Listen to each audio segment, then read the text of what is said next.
غزالی صاحب کی ایک ہماگیر اصلاحی تحریک کہوں گا کہ جس میں بہت ساری چیزیں انہوں نے اکٹھی کی ہیں. اب یہ غزالی صاحب پیدا ہوئے ہیں 450 ہجری میں. 450 ہجری میں پیدا ہوئے اور انہوں نے علم کو بہت ڈیپتھ سے، جتنے ان کے زمانے میں فلسفہ تھا اور جتنے علوم تھے پڑھے دین کے اور دنیا کے. اور وہ رہنے والے تھے نیشاپور. نیشاپور جو ہے آج کل ایران میں ہے، لیکن بالکل یہ تاجکستان کے بالکل پاس کا ایریا وہاں کے تھے. وہاں سے پھر وہ سفر کر کے عراق میں آئے. بغداد ہی اصل کیپٹل تھا، وہاں تک پہنچے تو ان کے علم پہ لوگ ہوئے تو خود گورنمنٹ نے ان کو یہ کیا کہ ایک نظامیہ یونیورسٹی بنائی تھی انہوں نے، اور اس کے ہیڈ غزالی صاحب کو بنا دیا گیا. یہ 444 ہجری کی بات، یعنی صرف 34 ایئرز کی ایج میں وہ یونیورسٹی کے ہیڈ بن گئے تھے. اب یہ نظامیہ یونیورسٹی اس زمانے میں حکومت بن گئی ہوئی تھی عراق کے اندر، اور اس زمانے کی یہ آپ نے پچھلی ہسٹری میں دیکھا ہوگا کہ اس زمانے میں سب سے بڑی یہ سلجوق سلطنت بنی تھی. یہ سلجوق ایک قبیلہ کا نام تھا جو کہ آپ کے تاجکستان ازبکستان کا تھا، تو وہیں کے لوگوں کی حکومت آ کے عراق میں بن گئی تھی اور انہوں نے بہت ڈیولپمنٹ کی، یونیورسٹی بنا دی تھی جس کا نام نظامیہ تھا. یہ نظام الملک صاحب تھے جو وزیر اعظم تھے، جنہوں نے یہ یونیورسٹی بنائی تھی. ان کی حکومت تھی اور انہوں نے ابو حامد غزالی صاحب کو اس کا ہیڈ بنایا تھا. انہوں نے غزالی صاحب کو ہیڈ بنایا. اچھا، اب یہ نظام الملک صاحب جو ہیں، یہ آپ نے وہ دیکھا ہوگا نظامی درس نظامی آپ نے یہ سنا ہے. تو یہ اصل میں بنایا تو خیر نظام صاحب نے نہیں تھا، لیکن بس ان کا نام ایسا ٹائٹل مشہور ہوا ہے کہ وہ آج تک ہے، تو اس لیے اس کو درس نظامی کہتے ہیں. یعنی لیکن وہ اصل میں ایک اور اسکالر کوئی 1700 کے زمانے کے اسکالر ہیں جنہوں نے ایک بہت بڑا ایجوکیشن کا ایک پورا انہوں نے ایک سلسلہ ایک بنایا تھا، تو اصل میں ان کے نام سے مشہور ہے یہ درس نظامی. لیکن یہ دو شخصیتیں ہیں، ایک نظام الملک صاحب تو یہ 480 ہجری کے زمانے کے، اور اس کے بعد پھر یہ آپ کا یہ جو ایریا 1700 عیسوی کیلنڈر میں اور ہجری میں دیکھیں تو 1100 کے آس پاس کے زمانے کے بزرگ ہیں نظام صاحب، تو ان کا درس نظامی ہے جو آج تک پھیلایا جا رہا ہے کئی مدارس. اب یہ نظام الملک صاحب نے جو یونیورسٹی بنائی تھی تو اس کی حیثیت آپ یہ دیکھ لیجئے کہ آج کل کی آکسفورڈ اور ہارورڈ یونیورسٹی کے لیول کی ہیں، اس لیول کی یونیورسٹی تھی اس زمانے میں. یہ بغداد میں تھی نظامیہ یونیورسٹی، اور اس کے ہیڈ تھے یہ غزالی صاحب. غزالی صاحب تعلیم و تربیت خود بھی پڑھتے رہے، پڑھاتے بھی رہے، اور پھر فلسفہ اور تصوف کہ پورا جو بھی علم اس زمانے میں تھا تو اس کی سٹڈیز یہ کر رہے تھے غزالی صاحب. اور تصوف میں ان کا زیادہ ذوق تھا تو اس کا تھا، تو یہ سلسلہ اس زمانے میں تھا، چل رہا تھا سلسلہ. اب غزالی صاحب نے خود ایک یہ بک اپنی لکھ لی ہے، المنقذ من الضلال. اس کا مطلب ہے کہ میں ایک خاص طور پہ گمراہی سے کیسے نکلا. یہ انہوں نے بک لکھی، بہت دلچسپ ہے، اور ترجمہ بھی اس کا بہت سا بن چکا ہوگا. تو اس میں انہوں نے جو ارشادات فرمائے ہیں تو کیا ہے. اچھا، یہ میں عرض کر دوں ایک اس زمانے کی پولیٹیکل سچویشن بتا دوں. یہ آپ نے پچھلے لیکچرز میں آپ نے پڑھا تھا کہ یہ حسن بن صبا ایک صاحب تھے، انہوں نے ایران کے اندر ایک ایسا بہت بڑا قلعہ بنا دیا تھا، اور اس کے ذریعے انہوں نے دہشت گرد تیار کیے تھے. اور وہ دہشت گرد یہ کرتے تھے کہ جو لے جا کے حکمرانوں کو قتل کرنا اور خودکش حملہ اپنے آپ پہ کر دینا. کہ ظاہر ان کے ہاتھ میں کیا تھا کہ خنجر ہوتے تھے، وہ خنجر سے اگلے کو مارنا اور خود اپنے آپ کو بھی مار دینا. اور وہ کہتے تھے کہ تم یہ کرو گے تو تم جنت میں پہنچ جاؤ گے.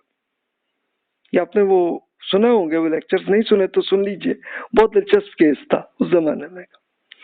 تو انہوں نے یہ نظام الملک صاحب کو اس طرح قتل کیا تھا، جو وزیر اعظم تھے جنہوں نے نظامیہ یونیورسٹی بنائی تھی، یہ وہ صاحب تھے. ان کو اسی طرح خودکش حملے کے ذریعے ان کو قتل کیا گیا تھا. تو یہ ایسے معاملات تھے، پولیٹیکل معاملات. تو غزالی صاحب نے اس زمانے کے جتنے اسکول آف تھاٹس تھے سب کی انہوں نے ڈیپتھ سے اسٹڈی کی تھی، اور خود انہوں نے سچویشن کو بیان کیا. تو اچھا ہے کہ ہم یہ پڑھ لیں کہ اس زمانے میں ایک بڑا علمی کام جو غزالی صاحب نے کیا، تو اس کو ہم پڑھ لیں.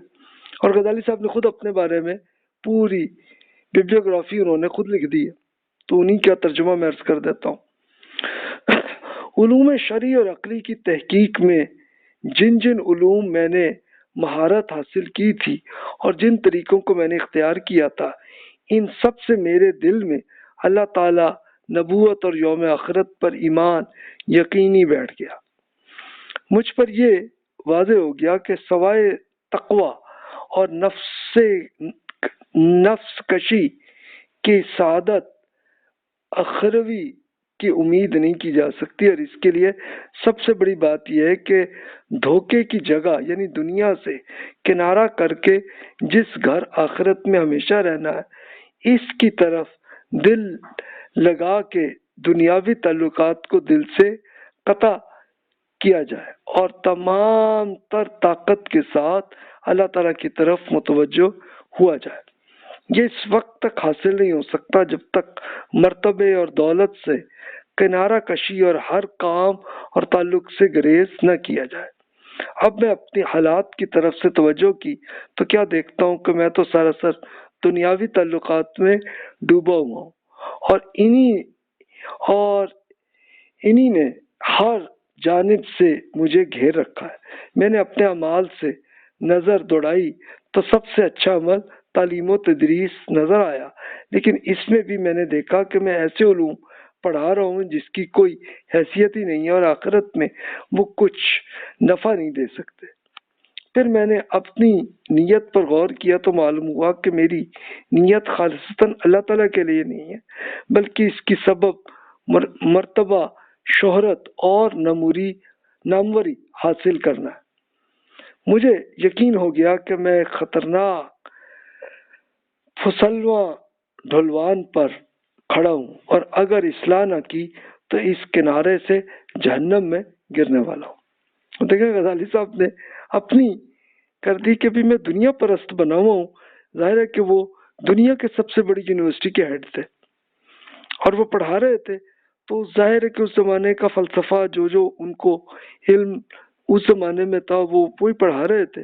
تو ان کو آیا کہ یار یہ کوئی لگتا ہے کوئی ٹھیک نہیں ہے، میں تو کچھ ایسی چیز پہ ہوں کہ جہاں سے میں پھسل کے بالکل نیچے جہنم میں جانے والا ہوں. ان کو ایک فیل ہوا. تو پھر خود انہوں نے حل کیا اسی بک میں پھر وہ بیان کرتے ہیں. جب میں نے مختلف خیالات کے لوگ دیکھے اور ان کا ایمان ان اسباب سے اس حد تک ضعیف ہو گیا تو میں نے خود کو اپنے خیالات کے ظاہر کرنے پر تیار پایا، کیونکہ ان لوگوں کی نصیحت کرنا میرے لیے پانی سے بھی زیادہ آسان ہے. اس کی وجہ یہ تھی کہ میں نے ان لوگوں میں یعنی صوفیہ، فلاسفہ، باطنیہ اور خطاب یافتہ علماء کے علوم کا نہایت غور سے مطالعہ کر رکھا تھا. میرے دل میں خیال پیدا ہوا کہ ہر کام کا ایک وقت معین ہوتا ہے. ایک خلوت اور قطع تعلقی تمہارے کس کام آئے گی؟ مرض عام ہو گیا ہے، طبیب خود بیمار پڑے اور مخلوق ہلاکت کا شکار ہو رہی ہے. پھر میرے دل میں خیال آیا کہ تم اس تاریکی کے مقابلے میں کس طرح طاقت رکھتے ہو کہ یہ زمانہ دور جاہلیت ہے اور باطل ہر طرف پھیلا ہوا ہے. اگر تم لوگوں کو ان کی طریقوں سے ہٹا کر حق کی جانب بلاؤ گے تو سب لوگ تمہارے دشمن ہو جائیں گے.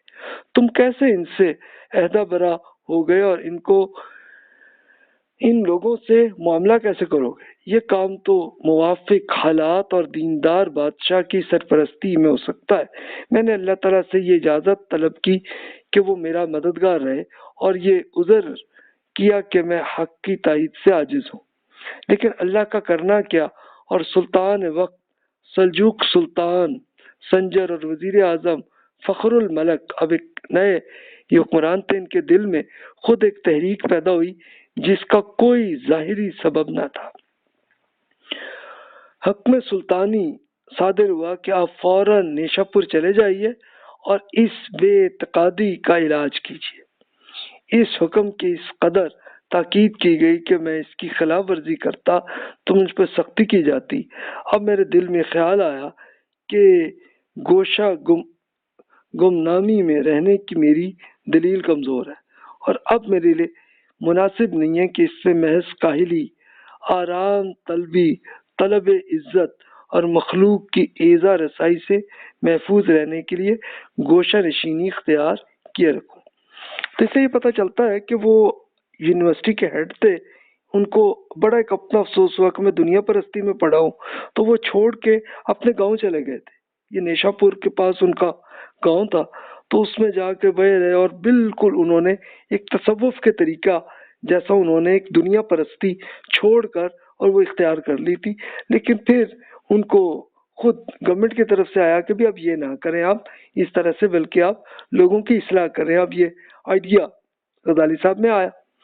اچھا، اس زمانے میں جب انہوں نے پورا علم فلسفہ بھی پڑھ لیا تھا، صوفیہ ان کے پورے میتھڈ کو دیکھ لیا تھا، اس کو اختیار بھی غزالی صاحب نے کر لیا تھا، تو وہ بھی ایک آئیڈیا تھا ان کے یہاں۔ اور ایک باطنیہ یہ آپ پڑھ چکے ہیں کہ یہ پورا ایک الگ فرقہ تھا، اور انہی کا یہ تھا کہ جس کو خاموشی کے ساتھ اپنے آئیڈیاز کو وہ خطوں کی شکل میں پھیلا دیتے ہوتے تھے، اور وہ تھے۔ اور باطنیہ کا ایک یہ گروپ وہ بھی تھا جس کا میں نے عرض کر دیا کہ حسن بن صبا کے لوگ تھے جو خود کش حملے کرتے تھے۔ اچھا، اور پھر ان کو عام مذہبی اسکالر جنہیں آپ کہہ لیں کہ جنہوں نے فقہ کے اسکالرس تھے، تو وہ اب دنیا پرست ہو چکے ہوئے تھے۔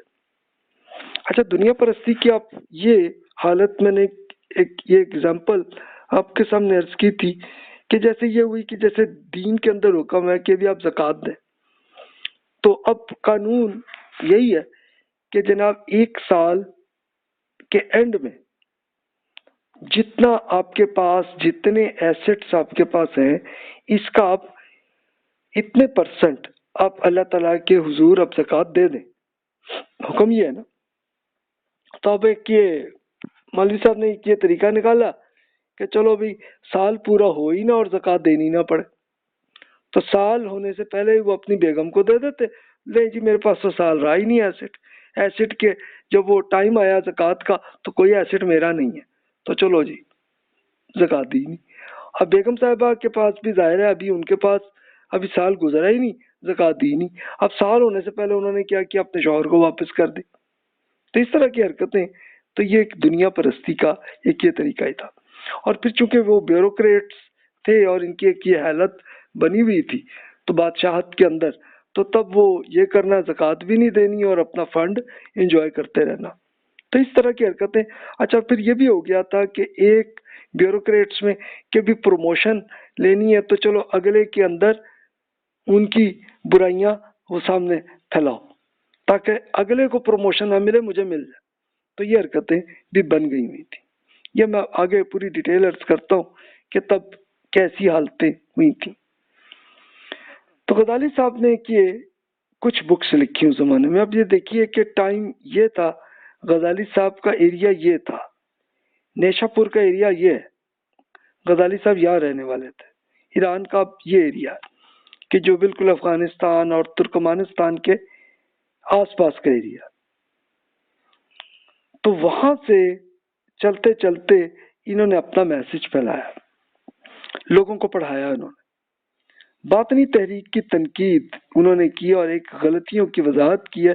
ان کی کتاب ہے وضائح الباطنیہ، یعنی جو لوگ یہ خودکش حملے کر رہے تھے، اور اس کے ساتھ ساتھ انہوں نے ایک یہ بڑا کام کیا تھا کہ جیسے جیسے باطنی طریقے سے انہوں نے اپنے اپنے آئیڈیاز خطوں کے ذریعے پہنچا رہے تھے تو ان کی غلطیوں کو واضح کیا اور اس کو پڑھایا بھی غزالی صاحب نے، ایک یہ بڑا کام کیا۔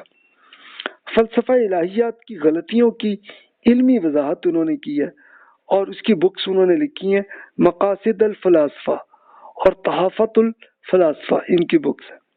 اس میں انہوں نے فلسفے میں جو انہوں نے اللہ تعالیٰ کے بارے میں جو آئیڈیاز اور جو ایسے ان کے فلسفے میں تھے، اس میں روب کا خاتمہ کر دیا۔ ایک بڑا کام غزالی نے کیا تاکہ لوگ فلسفہ سے امپریس تھے اس زمانے میں، تو ان کو بتایا گیا کہ جناب ان کے یہاں فلسفے کے اسی کے سٹائل میں انہوں نے بتا دیا جناب اس کی غلطیاں کیا ہیں، تو لوگ بھی پھر جو امپریشن تھی وہ ذرا کم ہو گئی کہ اچھا یار فلسفہ، وہ تو سمجھتے تھے کہ یار یہی تو سب سے پڑھے لکھے لوگ ہیں، تو وہ پھر وہ بھی ختم ہوا ان کا اثر۔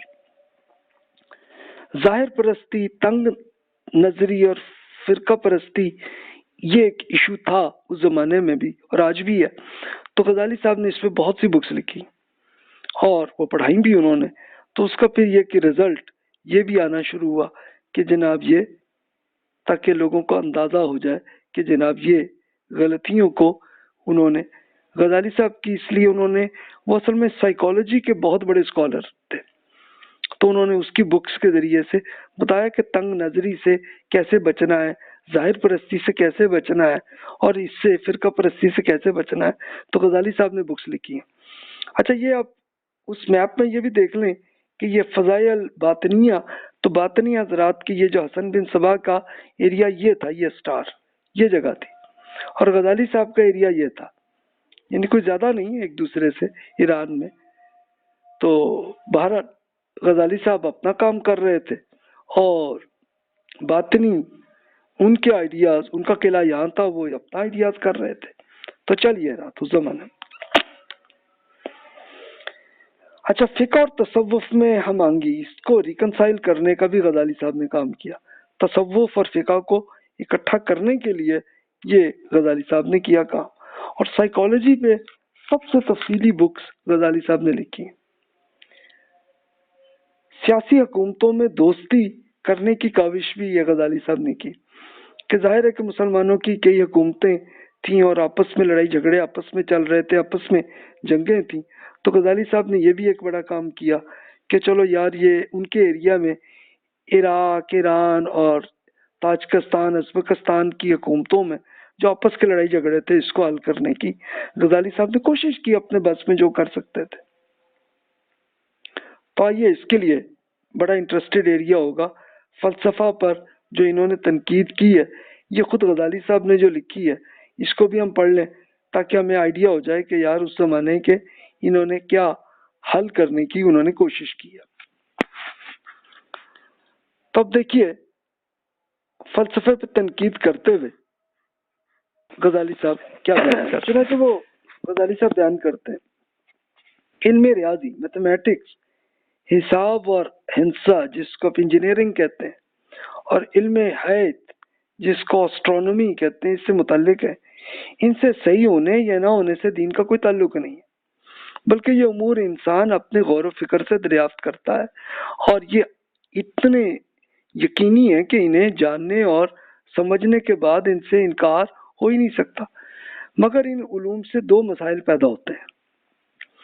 پہلا مسئلہ یہ کہ جو شخص ان علوم میں غور کرتا ہے اور ان کی باریکیوں اور ان کی روشن دلائل سے متاثر ہوتا ہے تو اس وجہ سے وہ فلاسفہ کو اچھا سمجھنے لگتا ہے، اسے یہ گمان ہو جاتا ہے کہ فلسفیوں اور سب علوم بھی اسی طرح واضح اور روشن ہوں گے۔ پھر چونکہ یہ شخص یہ بھی سن چکا ہوتا ہے کہ یہ لوگ کافر تھے اور امور شرعی کو نہیں سمجھتے تھے، اس لیے وہ محض ان کی تقلید میں دین کا انکار کرنے لگتا ہے اور کہتا ہے کہ اگر دین اسلام سچ ہے، سچ ہوتا تو ایسے لوگوں پر جنہوں نے اس علم سے ایسی باریک بینی سے لکھا ہے تو کبھی ایک محفی نہ رہتے، حالانکہ ضروری تھا کہ جو شخص ایک علم میں کامل ہو اور دوسرا بھی ویسا ہی کامل ہو۔ تو مثلا یہ شخص علم فقہ یا کلام میں ماہر ہے تو ضروری نہیں کہ وہ ایک اپنا ڈاکٹر بھی، میڈیکل ڈاکٹر بھی بن سکے، تو یہ ہو نہیں سکتا۔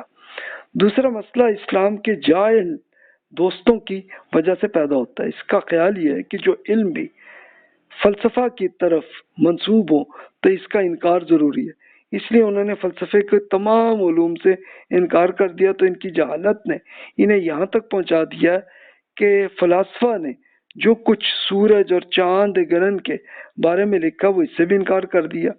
تو جب یہ بات ایسے شخص کے کان میں پڑتی ہے تو جس کے یہ امور یقینی دلائل سے معلوم ہو چکے ہوتے ہیں تو اسے اپنے دلیل میں کوئی شک محسوس نہیں ہوتا، بلکہ یہ یقین ہو جاتا ہے کہ اسلام ان قطعی دلائل کے انکار اور جہالت کا نام ہے۔ نتیجہ یہ ہوتا ہے کہ فلسفہ کی محبت اور اسلام کے بغض ان کے دل میں بڑھتا چلا جاتا ہے۔ جس شخص نے یہ گمان کیا تو ان علوم کے انکار سے اسلام کی حمایت ہوگی، اس نے حقیقت میں دین اسلام پر سخت ظلم کیا۔ شریعت میں ان علوم کی تردید یا تائید سے متعلق کچھ بھی نہیں کہا گیا ہے، اور نہ اس میں کوئی ایسی بات ہے جس سے دین کا کوئی مسئلہ ہو۔ جو شخص فلسفہ کی کتب جیسے اخوان الصفا کے رسائل وغیرہ کا مطالعہ کرتا ہے تو وہ ان باتوں کو دیکھتا ہے کہ جو انہوں نے انبیاء کرام کے کلام حکمت اور صوفیہ کے اقوال سے لے کر اپنی باتوں میں ملا دیا تو وہ اس کو اچھا سمجھنے لگتا ہے۔ نتیجہ یہ ہوتا ہے کہ جو کچھ اس نے دیکھا اور پسند کیا ہے اس کے حسن ظن کی وجہ سے وہ ان باطل باتوں کو بھی جو ان میں ملی ہوئی ہیں قبول کر لیتا ہے۔ تو یہ اصل ایک قسم کا فریب ہے جس کے ذریعے سے آہستہ آہستہ وہ باطل کی طرف کھینچ کر چلا جاتا ہے۔ اب دیکھیں غزالی صاحب سائیکالوجی کے بڑے اسکالر تھے، تو انہوں نے یہ پورا ایک فلسفے پہ دیکھ کے یہ دیکھا کہ جناب اصل ایشو کیا ہے۔ ان کے زمانے میں تھا کہ فلسفے میں جو لوگ امپریس ہوئے تو بہت سارے ایسے ہوئے کہ دیکھا کہ جناب جو پرانے فلسفی جنہوں نے کی ہے تو وہ تو مسلمان تھے ہی نہیں، تو اس لیے وہ پھر دین اسلام سے بھی دور ہونے لگے کئی لوگ۔ اچھا کوئی ایسے ہوئے انہوں نے یہ کیا اس کے ایکسٹریم پہ آ کے سائنس اور ٹیکنالوجی کو بالکل ریجیکٹ کر کے، اور وہ جناب ایسے بن گئے کہ جن کا یعنی جو دینی طور پر تو بڑے اسکالر بنے لیکن دنیا کا کچھ پتہ بھی نہیں، ایسے بھی لوگ پیدا ہو گئے۔ اور تب ہوا یہ کہ ایک یہ کانفلکٹ ہوا، اور ایک تیسرا معاملہ یہ اخوان الصفا کہ آپ پڑھ چکے ہیں کہ انہوں نے ایک اپنے سیکرٹ طریقے سے ایسے آئیڈیاز جو فلسفے کے تھے وہ ایسا انہوں نے ایڈ کیا کہ بیچ میں انبیاء کرام کی جو ارشادات ہیں کچھ احادیث ہیں وہ اکٹھی کی، ساتھ انہوں نے صوفیاء کے کچھ آئیڈیاز وہ بھی ایڈ کیے، پھر انہوں نے کچھ جعلی احادیث بھی ایڈ کی، کرتے کرتے لے جا کے انہوں نے اپنے آئیڈیاز ایسے پہنچا دیے۔